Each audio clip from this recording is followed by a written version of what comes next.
à tous, eh bien, je suis ravie de vous retrouver pour une nouvelle émission Ostavi. Et aujourd'hui, eh bien, j'ai la joie de vous présenter Maude Marceau. Bonjour Maude.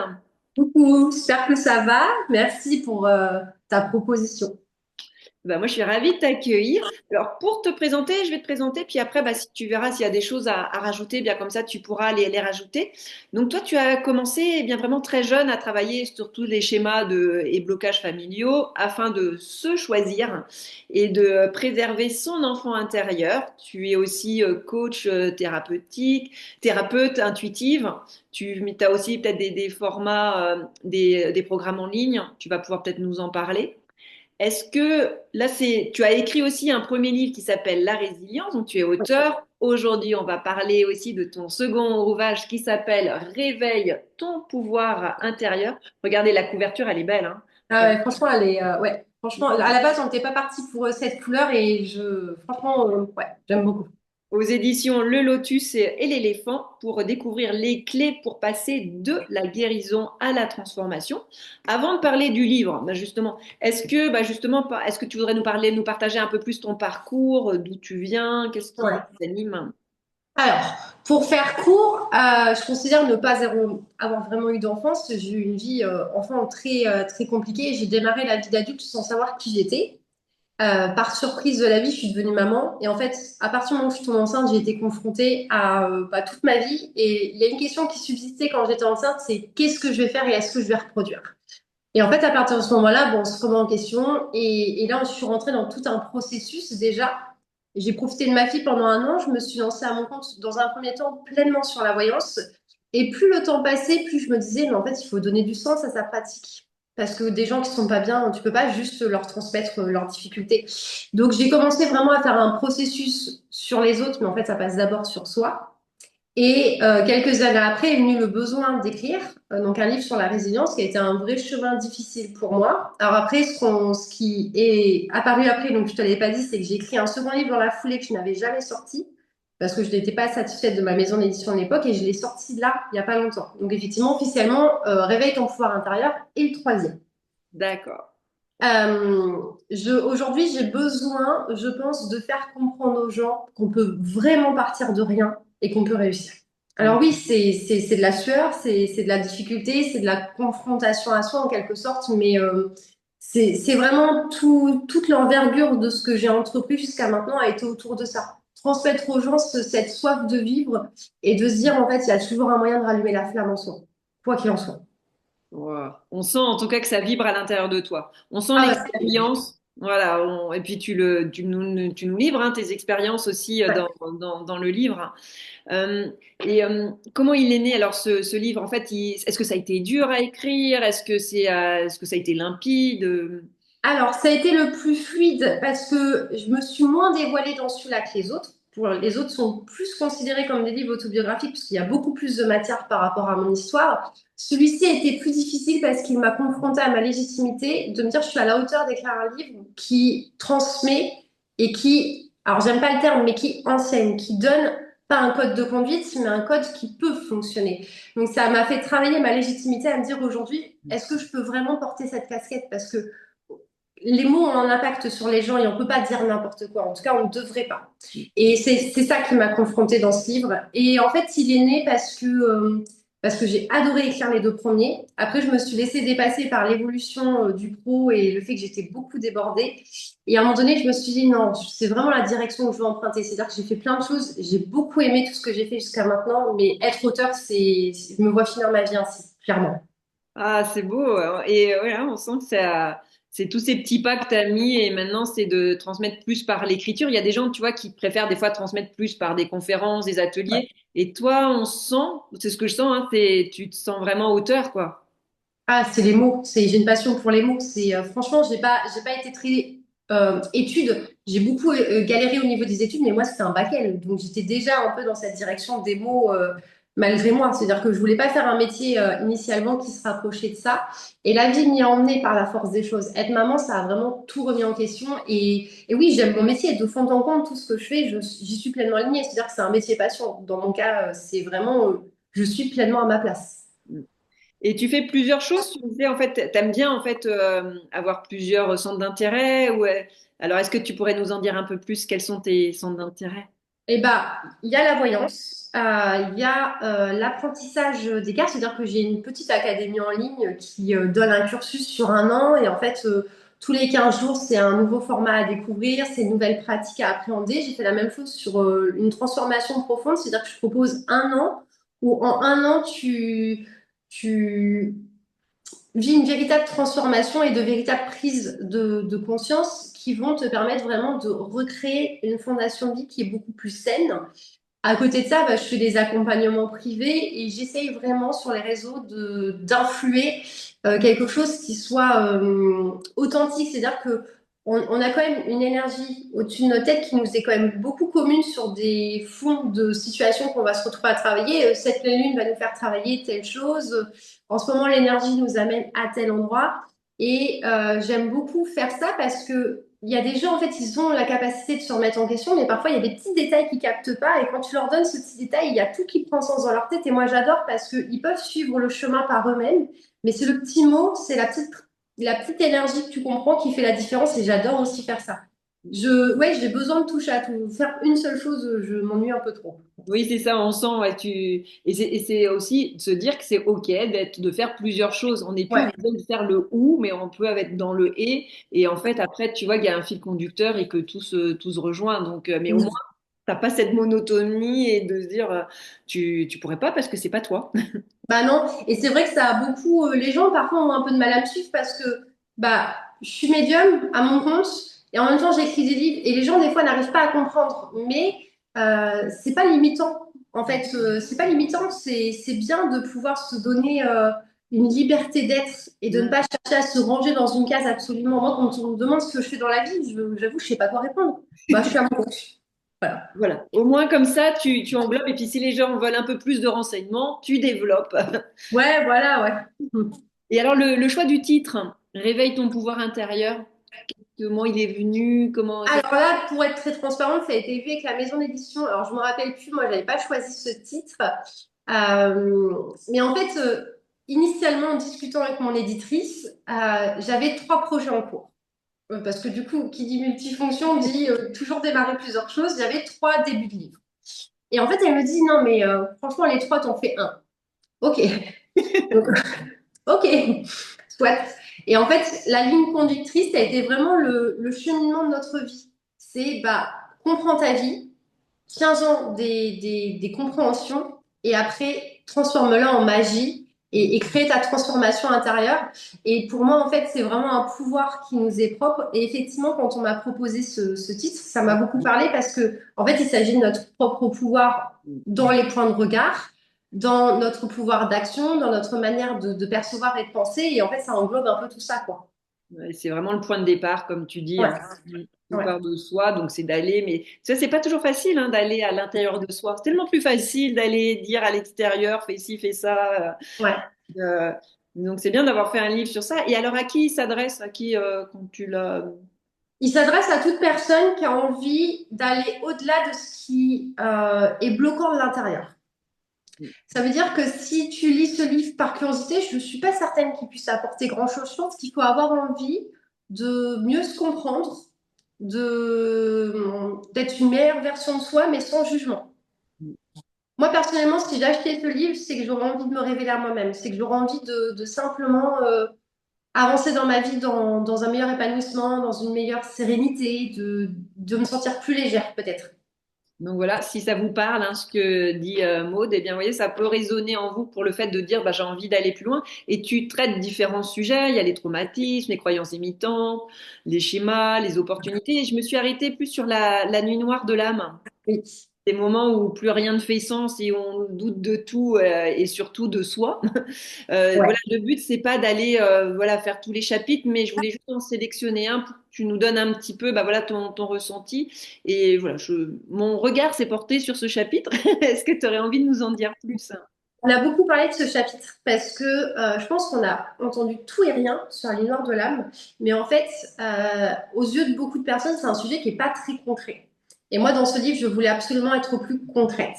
Moi, comme je l'ai expliqué, je l'ai traversé de mon sens deux fois et en fait, l'une et l'autre, ce n'était pas du tout comparable. Et moi, je ne crois que ce que je vois dans la vie. C'est-à-dire que lire des livres, c'est bien, mais faut que ça infuse à l'intérieur.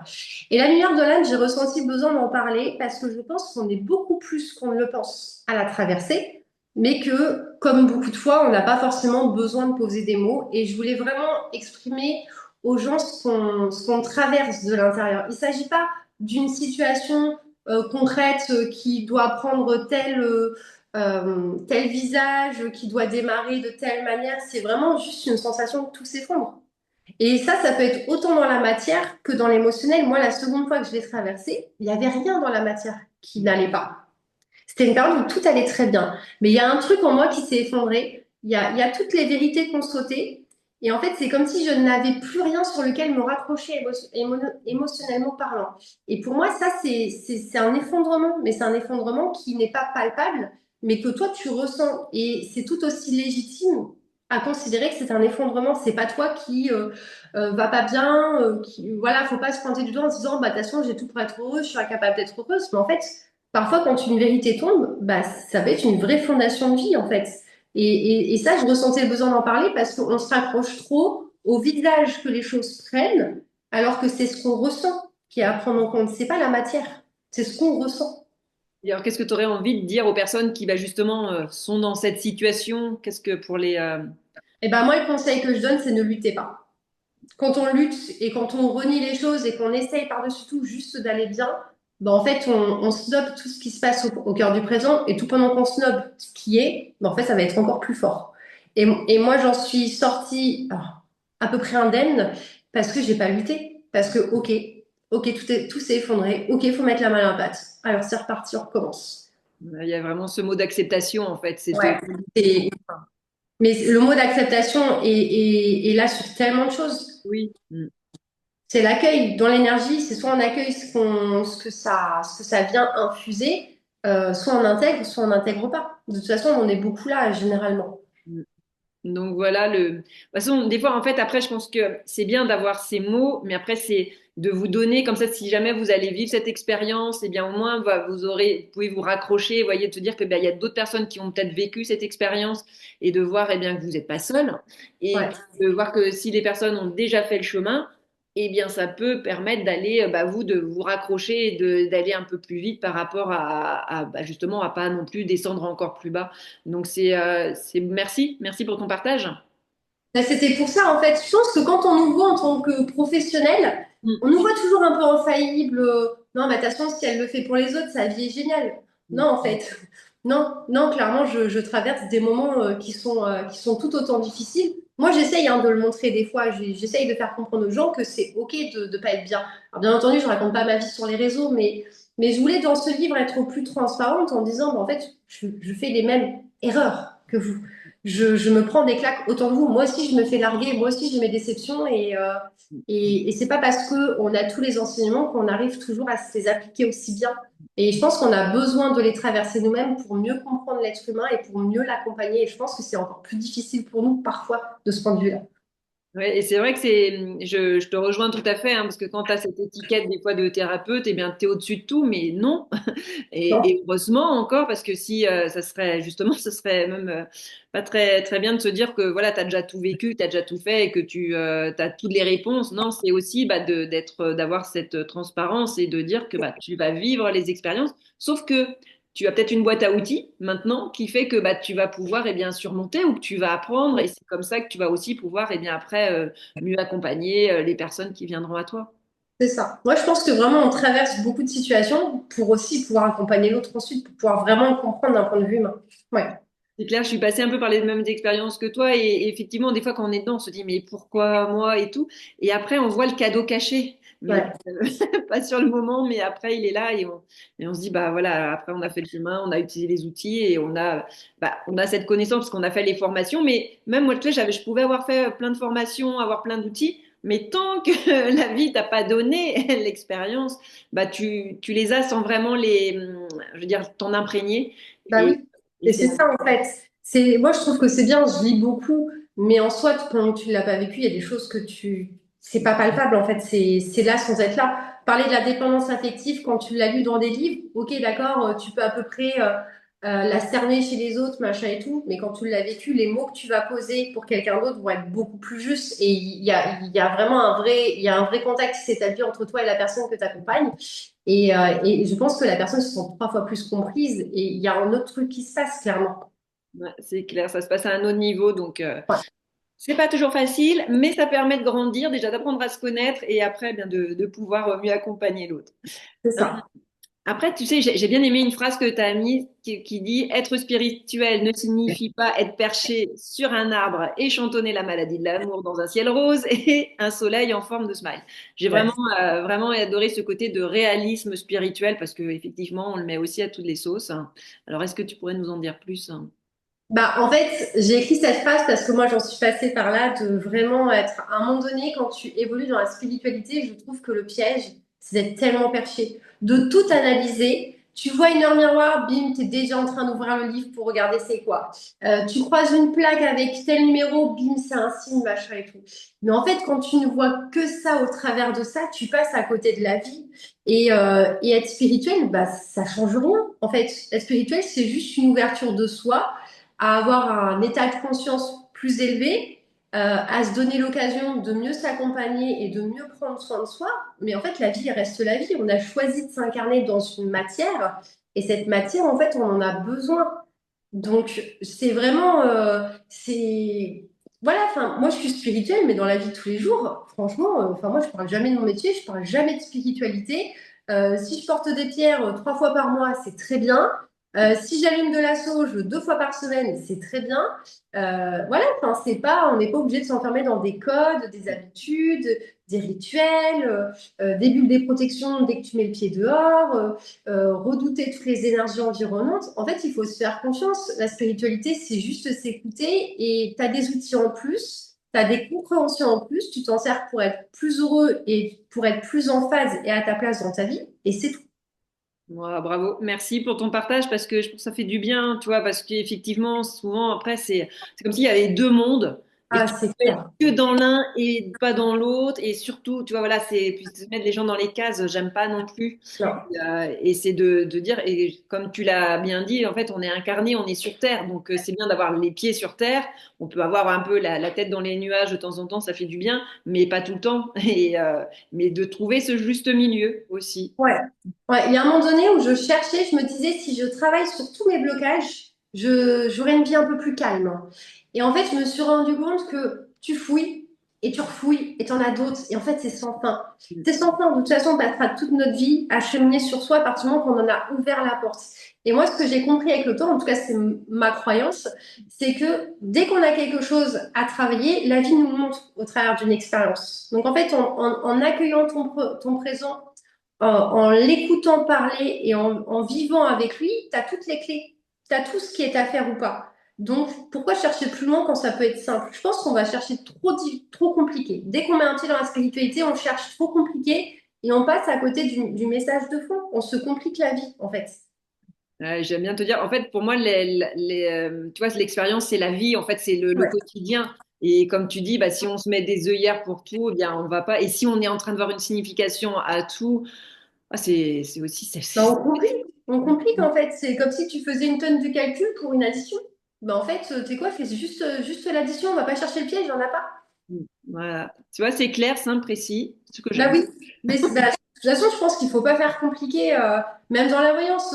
Les gens, bah, tu as plein de détails, alors tu vas rencontrer un brin, machin et tout, mais ça te sert à quoi de vivre ta vie par avance en fait?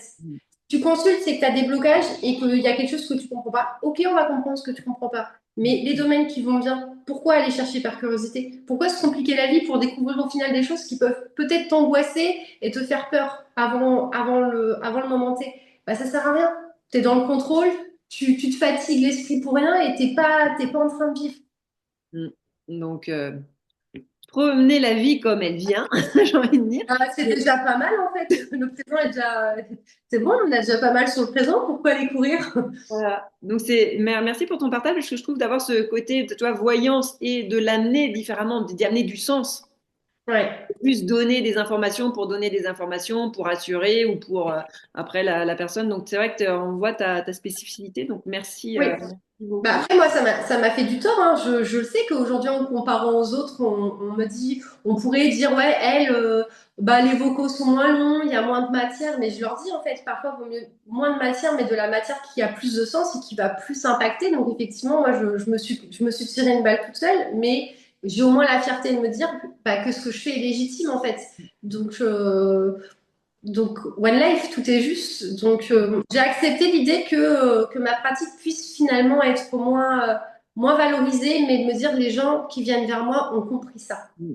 Ouais, c'est super. En tout cas, on voit tout le chemin. On voit tout le chemin. Tu vois, quand tu parles, on voit toute l'expérience en fait. Et Oui, comme tu dis, c'est pour ça qu'il n'y a pas besoin non plus de faire trop de blabla, de dire plein de non. choses. Tu vois, et des fois, bah, il y a juste l'énergie, l'émotion que tu vas transmettre et ça en dit aussi plus long. Ouais, ouais, ouais. Mais ouais, oui, mais après, je vais être transparente, c'est aussi parce que moi, j'ai été dépendante au niveau de la voyance. J'ai connu vraiment des phases de vie compliquées. Et dans ces phases de vie, comme beaucoup de personnes, bah, je me suis cachée au travers de cette pratique. Et au final, bah, ça m'a beaucoup perdu, quoi. D'accord. Bon. Bah, comme ça, maintenant, tu sais, tu peux transmettre. Voilà, c'est ça. Tu vois, l'émission, ça s'appelle Ose ta vie. Alors, j'avais envie de te demander, est-ce que tu vois, tu aurais une anecdote à nous partager d'un moment de vie où tu as osé et tu pensais que ça allait pas être réalisable et en fait, ça s'est réalisé? Et bah moi je dirais ce livre, je crois que je l'ai mis un peu dans un passage du livre, la manière dont j'étais rentrée, par quelle porte j'étais rentrée dans la maison d'édition. Il faut savoir que moi je suis un peu, je parle comme je pense. Alors c'est très bien dans le cœur de la vie. Par contre, quand il faut passer par la phase d'écriture, c'est un peu moins cool parce que les maisons d'édition cherchent des structures, ils ont besoin de comprendre le sens de là où tu vas aller parce que sinon c'est pas concret pour eux. Et c'est très bien qu'ils fonctionnent ainsi. Et je me suis vu refuser une tonne de projets, vraiment. Après, l'avantage que j'ai dans ma personnalité, c'est que vraiment, je ne lâche rien. Donc, j'ai osé jusqu'au bout. Et un jour, j'ai écrit à plusieurs personnes, dont Marc Queneux, qui deviendra mon directeur d'ouvrage. Et je lui ai dit, textuellement, est-ce que je peux avoir le contact de ta maison d'édition? Voilà, j'ai été chercher les contacts. Je me suis dit, si je peux pas rentrer par la porte du site, je vais creuser un peu plus loin. Et c'est vraiment, enfin, oser sa vie, c'est oser faire l'impensable. En fait, il faut pas avoir peur du regard des gens. Et j'ai eu la directrice éditoriale au téléphone qui me dit, ah bah oui, maintenant je comprends, oui, j'ai bien vu tes projets passer. Je comprends où tu veux en venir maintenant. It's okay. Ok, pourquoi c'était aussi compliqué avant? Mais parce que oser sa vie, c'est pas réussir du premier coup. C'est quand on ose sa vie, ça nous demande de nous confronter à nous-mêmes. De quoi suis-je capable? Est-ce que je veux vraiment? Mm. Et ma vie, ça a été ça. Tout ce que j'ai réussi dans la vie, ça a été des coups de culot. Ça a été des moments où pendant très longtemps c'est difficile, puis d'un coup la porte s'ouvre, tu te dis mais pourquoi ça n'a pas été comme ça dès le départ en fait? Et toutes les fois où j'ai osé, bah, c'est vraiment les fois où j'ai essayé, ça a échoué, et j'ai osé assez dans le temps pour que ce que je voulais vraiment arrive. Donc, moi, en fait, je ne sais pas si j'ai un conseil à donner sur oser parce que je vis ma vie de cette manière. C'est du one life. Alors, sauf sur le domaine personnel, c'est un peu plus compliqué, mais bah, one life, en fait. Je pense que la vie, elle mérite d'être vécue et que si tu hésites de trop tout le temps et que tu analyses tout et que tu te lances juste parce que tu sais que ça va réussir, mais en fait, ça sera pas réellement une réussite à mon sens. Merci pour ton partage. Et effectivement, tu vois, c'est cette force-là que tu donnes, c'est en fait, c'est d'aller jusqu'au bout. Même si la Bien. porte, elle est fermée, bah, toi, tu vas prendre un itinéraire bis où tu vas aller pour. Et effectivement, mais tu vois, je veux dire, quand tu vois que la magie, elle opère à la fin, mais c'est parce qu'il y a eu tout le reste avant.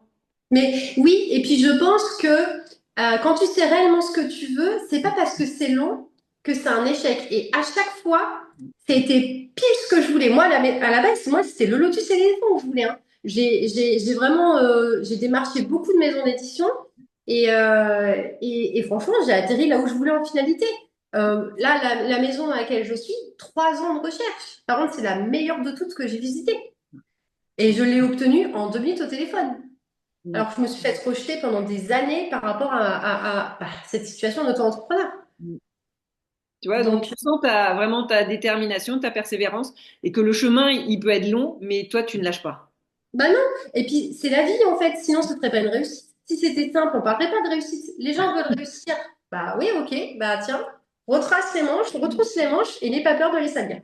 Ouais, c'est ça. Ouais, sinon, et c'est pour ça que les gens souvent bah, n'osent pas parce que ils ont peur de l'échec ou alors ouais, tu vois ils vont oh, bah tu vois mais je prends vraiment cette métaphore avec un enfant. Tu vois quand il apprend à marcher, combien de fois il va tomber avant de marcher, il se dit pas oh bah je suis tombé 10 fois, j'arrête quoi. Bah non, Non. il va continuer et un jour bah voilà, la magie va opérer, mais on va dire non, c'est le résultat de tous ces apprentissages où il est Et tombé c'est ça, et il en va fait. marcher.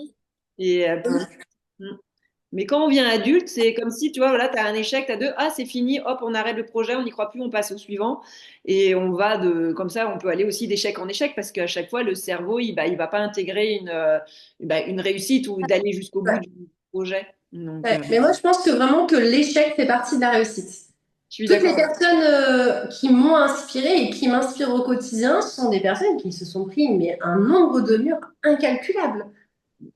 Mais par contre, aujourd'hui, la réussite, elle est, voilà, alors c'est leur réussite à elles, enfin à eux, parce que la réussite est personnelle, hein, le point de vue qu'on en a, ça nous appartient, chacun vit sa propre réussite.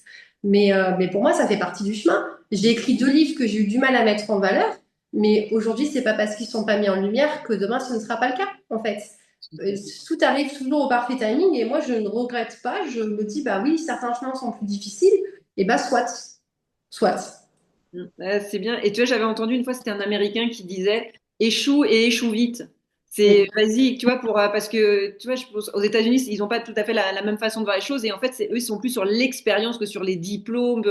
Et c'est pour ça qu'en fait, voilà, ben, et plus tu es jeune et plus tu échoues vite, et plus tu apprends, et plus tu vas rebondir, et plus tu vas anticiper, et plus tu vas Ouais. faire des expériences. Mais ils ont raison parce que, par exemple, en France, tu suis une initiation. Moi, j'ai suivi une initiation Sri Salam Laoshi. J'ai aussi un pied dans l'énergétique. Ok, est-ce qu'aujourd'hui, je peux me considérer énergéticienne? Bien sûr que non. Une initiation, c'est pas de l'expérience. Tu passes ton permis, tu as ton permis, tu sais pas conduire, dans les faits. T'as pas l'expérience. Donc oui, on a besoin de l'expérience et je pense que ça fait partie de la vie. En fait, tu peux pas y échapper. Tu peux pas. Donc si tu luttes pour ne pas vivre d'expériences douloureuses, alors soit tu vas peut-être en vivre moins. Par contre, bah, les expériences positives, tu vas courir derrière tout autant. Parce que du coup, tu te mouilles sur rien. Tu sors pas de ta zone de confort. Donc ok, ok, t'as une vie sécuritaire, mais t'as une vie qui, d'aspect, peut paraître platonique du coup. Ouais, tout à fait. Donc là, je pense qu'on vous a bien transmis le message, hein. Je pense que là, on a tout donné sur. Allez-y. On peut pas faire mieux là. On est à deux, on a mis toute notre énergie, donc allez. Courez, courez vers les murs, foncez bien droit et faites un coup. Et vous verrez après, ça va. Vous verrez si la tête a survécu. En tout cas, ça fait aussi du bien de rire, ça fait partie du, Ouais. du chemin. Si tu avais un dernier message à transmettre aux personnes qui nous regardent aujourd'hui, qu'est-ce que tu aurais envie de leur dire? Tu vois, on commence à être déjà en milieu d'année 2025, on est au cinquième. Ouais. Euh, je dirais de faire attention, alors de faire attention à la croyance limitante qui est véhiculée, de croire que le bonheur est facile d'accès et que c'est facile à ressentir. Il me semble de mon souvenir, j'ai tellement mis de notions que je me souviens plus de tout, mais il me semble que j'ai parlé du bonheur et que j'ai dit que le bonheur, c'est pas facile à accueillir. Et moi, personnellement, je suis vraiment en plein processus dedans. Et moi, ça m'énerve les gens qui disent lâche prise, non mais attends, t'as tout pour être heureuse, sois heureuse, tout est ok, allez, peace and love. En fait, non. Quand t'as vécu beaucoup de galères, t'as peur du bonheur. Et tu restes dans une zone où ce que tu connais, au moins t'as pas de mauvaises surprises. Et je sais qu'il y a beaucoup de personnes qui ont peur d'en sortir parce que c'est pas facile de se dire, en fait, j'ai le droit d'être heureuse et j'ai le droit de prendre le risque, en fait. Et même si c'est pas facile le premier coup, c'est ok. Vraiment, oser sa vie, c'est se confronter à beaucoup de choses et c'est aussi se confronter à, quand on est heureux, on se confronte encore plus au fait qu'on a beaucoup été malheureux. En fait, ça fait un effet miroir. Et je voulais juste leur dire que c'est OK, en fait, que c'est pas facile d'être heureux et que la matière ne jouera jamais sur le bonheur, le vrai bonheur, en fait. Et moi, je m'en suis vraiment aperçue dernièrement de me dire j'ai tout et j'ai vraiment tout. Ce qui me semblait essentiel à mon bonheur, je l'ai à l'heure actuelle. Et je me suis rendu compte que j'arrivais pas toujours, j'étais toujours pas heureuse. Parce que la matière ne sauve pas et que voilà, tu peux courir avec la matière et c'est super chouette de réussir dans la matière, mais c'est là que ça se passe. On en revient toujours à ça, mais c'est à l'intérieur que ça se passe. Ah, c'est un beau message. Merci beaucoup, Maude. En tout Oui. cas, j'ai été ravie de passer ce moment avec toi, de pouvoir échanger ensemble. Je remonte ton livre, Yes. Réveille ton pouvoir intérieur aux éditions Le Lotus et l'éléphant. N'hésitez pas, voyez, si vous avez aimé cette vidéo et justement, si vous trouvez qu'il y a des personnes qui pourraient en auraient besoin, n'hésitez pas à leur transmettre, à liker et à vous abonner à ma chaîne pour bien avoir ce contenu une fois par semaine de vous partager des expériences de vie de personnes voyez, qui ont des chemins différents. Mais c'est ça qui est riche en fait, c'est qu'on est tous différents et puis de voir que tu vas pouvoir inspirer parce qu'une personne qui est peut-être dans le même schéma ou dans la même expérience que toi, et tu as fait le parcours, donc de se dire aussi, comme on disait tout à l'heure, que tout est possible. Ouais. Mais il faut se retrousser les manches, il faut y aller. Rien n'arrive, voilà, Ça juste. fait craque, hein, malheureusement. Et heureusement, voilà, c'est ça. Et c'est ça qui montre le fait d'oser, de persévérer et d'avoir cette détermination que tu as. Donc encore merci beaucoup. Et puis moi, je vous dis à très bientôt pour une prochaine émission Ostavi. Merci Maude. Merci beaucoup.